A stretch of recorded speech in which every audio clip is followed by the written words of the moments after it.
Ever wondered if opening a business account with a digital bank like Tide is as easy as it seems? What documents do you actually need to get started? We've all heard the buzz about quick and easy signups, but let's get real about the paperwork.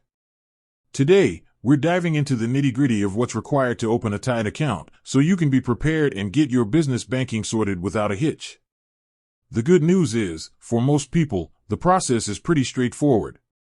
First up, you'll need to prove who you are. Tide, like all financial institutions, needs to verify your identity. This is a crucial step for security and to comply with financial regulations. The most common way to do this is with a valid form of photo ID. Think of your passport, a UK photo card, driving license, or a national ID card. Make sure the document is current and not expired. Next, you need to prove your address. This is about linking you to a physical location. A recent utility bill, like gas, electricity, or water, is usually perfect. Bank statements, council tax bills, or even a driving license with your current address can also work. The key here is that the document must be recent, typically from the last 3 months. Now, let's talk about the business itself. You'll need to provide details about your company. If you're a sole trader, this is pretty simple, it's mostly about you. But if you're a limited company, you'll need to provide your company's name, its registration number, and the registered address. Luckily, for UK-based limited companies, Tide can often pull this information directly from Companies House, which makes things much faster. Tide also asks for details about the nature of your business.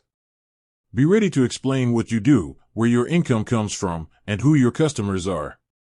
This isn't about being nosy, it's another layer of security and compliance, ensuring they understand how your account will be used. The final piece of the puzzle is a good, clear selfie. Yes, you heard that right. As part of their verification process, Tide often requires a photo of you holding your ID. This helps them match the face on the document to the person applying. It might feel a little unusual, but it's a modern and effective way to prevent fraud. So, to recap, you'll need a photo ID, proof of address, your business details, and a quick selfie. Having these documents ready to go before you start the application will make the entire process incredibly smooth. Tide's goal is to make business banking accessible, and having your paperwork in order is the first step to a hassle-free experience. With that said, thanks for watching, and until next time.